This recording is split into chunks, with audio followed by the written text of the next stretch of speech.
Hey guys, welcome back to our YouTube channel. आज के इस वीडियो में टॉप 30 ऐसे क्वेश्चन बताने वाले हैं जो सभी एग्जाम में पूछे जाते हैं और आने वाले एग्जाम में भी पूछे जा सकते हैं। इस चैनल पे आपको सभी गवर्नमेंट एग्जामों की तैयारी कराई जाती है।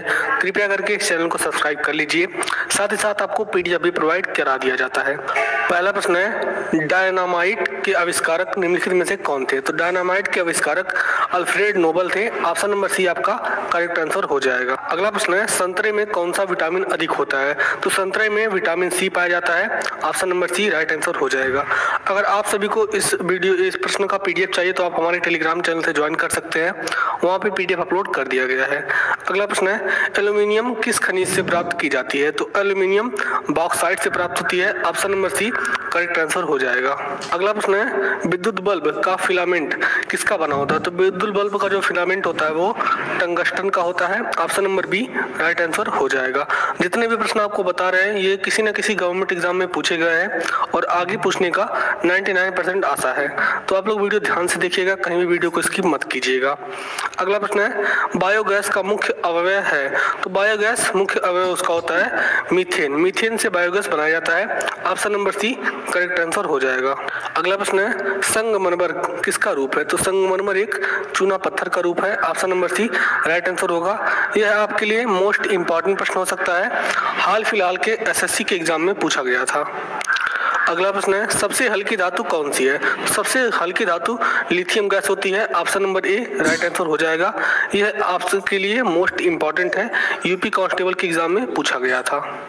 अगला प्रश्न है, विश्व जल दिवस कब मनाया जाता है? तो विश्व जल दिवस 22 मार्च को मनाते हैं। Option number C correct answer हो जाएगा। ये इंपॉर्टेंट आपके लिए हो सकता है। अगला प्रश्न है, संसार में सबसे अधिक मतदाताओं वाला देश कौन सा है? मतदाता मतलब वोटर, जो वोट डालते हैं उन्हीं को मतदाता बोलते हैं। तो सबसे अधिक है भारत। भारत में सबसे अधिक मतदाता है। Option number C correct answer हो जाएगा। अगला प्रश्न बनता है, दुनिया का सबसे उच्चतम पर्वत चोटी इनमें से कौन सी है? तो दुनिया की सबसे उच्चतम पर्वत चोटी माउंट एवरेस्ट है। Option number C correct answer हो जाएगा, जो कि नेपाल देश में स्थित है। अगर आप लोग पिछला वीडियो नहीं देखे हैं तो जाकर के पिछला वीडियो देख लीजिएगा, उसमें डीप में एकदम बढ़िया से हमने बताया है। अगला प्रश्न है, यूरेनियम का सबसे बड़ा उत्पादक देश कौन सा है?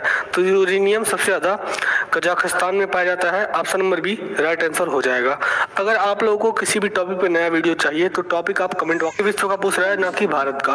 भारत का पूछेगा तो नील आर्मस्ट्रांग हो जाएंगे और विश्व का पूछेगा तो हो जाएंगे major Yuri Gagarin. Option number C right answer हो जाएगा। ये आपके लिए मोस्ट इंपॉर्टेंट प्रश्न है, ये हाल फिलहाल के रेलवे के एग्जाम में पूछा गया था।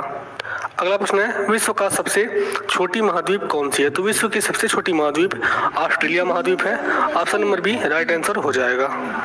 अगला है, विश्व का सबसे बड़ा महाकाव्य कौन सा है? तो पूरे विश्व का सबसे बड़ा महाकाव्य महाभारत है, जो कि आप लोगों ने कहीं ना कहीं अगर पढ़ा नहीं होगा तो उसको आप लोग सीरियल धारावाहिक में जरूर देखा होगा। Option number B right answer हो जाएगा। अगला प्रश्न बनता है, दुनिया का सबसे बड़ा महासागर इनमें से कौन है? तो सबसे बड़ा महासागर प्रशांत महासागर है। Option number A correct answer हो जाएगा। अगला प्रश्न है, कोमोडो नेशनल पार्क कहाँ पर है? तो कोमोडो नेशनल पार्क इंडोनेशिया में है। ऑप्शन नंबर बी आपका राइट आंसर यहाँ से हो जाएगा। अगला प्रश्न है, चंद्रमा पर उतरने वाला प्रथम व्यक्ति को क्या नाम था?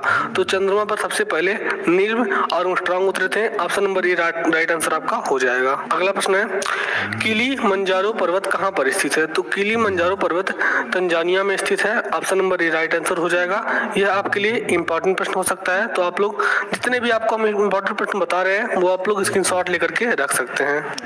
अगला प्रश्न बनता है, सबसे बड़ा महाद्वीप विश्व का कौन सा है? तो सबसे बड़ा पूरे विश्व का महाद्वीप एशिया महाद्वीप है। Option number C correct answer हो जाएगा। अगला प्रश्न है, विश्व स्वास्थ्य दिवस कब मनाया जाता है? तो विश्व स्वास्थ्य दिवस 7 अप्रैल को मनाया जाता है। Option number C right answer हो जाएगा। यह प्रश्न आपके लिए मोस्ट इंपॉर्टेंट प्रश्न है, हाल फिलहाल के एसएससी के एग्जाम में पूछा गया था। इस चैनल पे जितने भी वीडियो आते हैं और जितने भी अगला प्रश्न है, दुनिया की सबसे लंबी नदी कौन सी है? दुनिया की सबसे लंबी नदी नील नदी है। ऑप्शन नंबर डी आपका करेक्ट आंसर हो जाएगा। अगला प्रश्न है, किस देश के हजारों झीलों की भूमि कहा जाता है? तो फिनलैंड को हजारों झीलों की भूमि कहा जाता है क्योंकि फिनलैंड में बहुत सारे झील है। Option number B correct answer हो जाएगा। अगला प्रश्न बनता है, बरमुंडा ट्रायंगल क्षेत्र किस महासागर में स्थित है? तो बरमुंडा ट्रायंगल क्षेत्र अटलांटिक महासागर में है। Option number C correct answer होगा। अगला प्रश्न बनता है, किस देश को उगते सूरज की भूमि कहा जाता है? तो जापान को उगते सूर्य की भूमि कहा जाता है। Option number C correct answer आपका यहाँ से हो जाएगा। अगला प्रश्न है, स्वेज नहर किस देश में स्थित है? तो स्वेज नहर मिस्र में स्थित है। ऑप्शन नंबर डी आपका करेक्ट आंसर हो जाएगा। साथियों, अगर आपको वीडियो पसंद आ रहा होगा द्वीपों की संख्या कितनी है? तो पूरे विश्व में महाद्वीपों को संख्या पूछा जाए तो कुल 7 महाद्वीप हैं पूरे विश्व में। Option number B right answer हो जाएगा। अगला प्रश्न है, विश्व पर्यावरण दिवस कब मनाया जाता है? यह आपके लिए मोस्ट इंपॉर्टेंट प्रश्न है। ये एसएससी के भी एग्जाम में पूछा गया है, यूपी पुलिस के भी एग्जाम में पूछा गया है। Option number B right answer हो जाएगा। 5 जून को विश्व पर्यावरण दिवस 5 जून को मनाते हैं।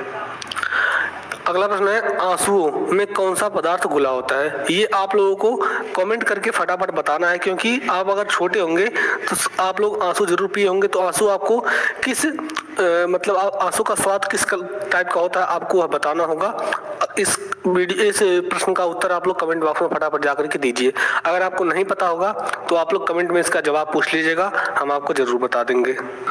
अगला प्रश्न है, नीरज चोपड़ा का संबंध किस खेल से है? तो नीरज चोपड़ा का संबंध जेवलिन थ्रो से है। ऑप्शन नंबर बी सही हो जाएगा। हाल फिलहाल में नीरज चोपड़ा ने अभी गोल्ड मेडल जीता है अपने देश के लिए।